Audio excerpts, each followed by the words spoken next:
Welcome to Accordion Cafe. In this fast track we're going to look at buying the accordion. Maybe a first accordion, maybe another accordion, but there we are. Anyway, if you like the look of the accordion, as soon as you set eyes on it, we'll know if you want to carry on looking at it. So have a good look at it. Think about the weight of the accordion. You know, is it going to be a bit heavy? Maybe you'd like just to get a 72 bass, or maybe even smaller. But try and keep to 72 bass. Anyway, start by having a look at the keyboard. Are the notes all nicely lined up? Nothing sticking up or sticking down. They should all be in a nice line. Same with your sharps and flats, the black notes. They should all be lined up.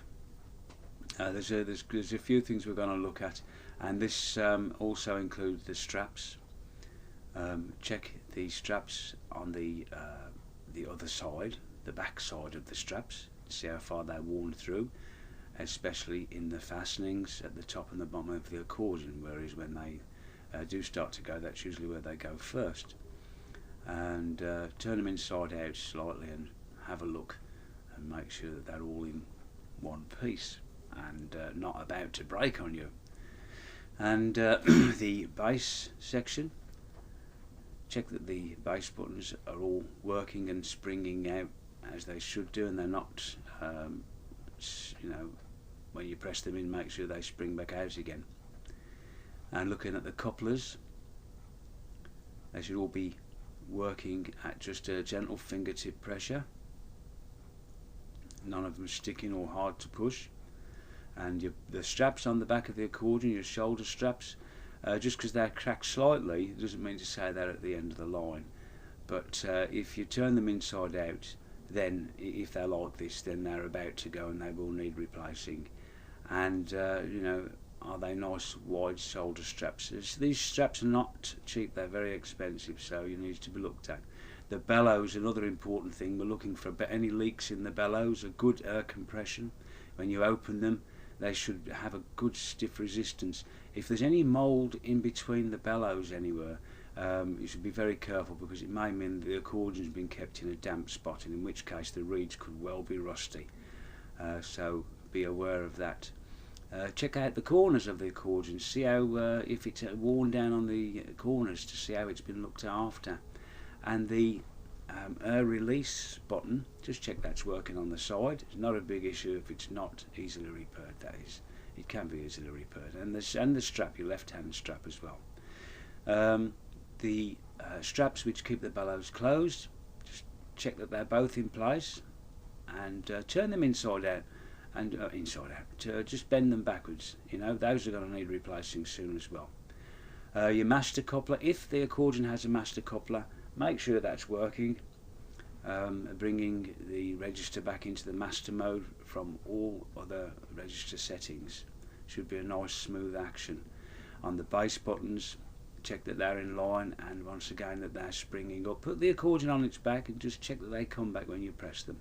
On the keyboard side, run the nail of your finger and your thumb, drag it across, and make sure that the notes are all okay. Now there's one note on this particular accordion which is actually broken off, and that's going to have to be replaced. Once again, we're just dancing around on the couplers there, making sure they're all working, and they're all eager to work as well.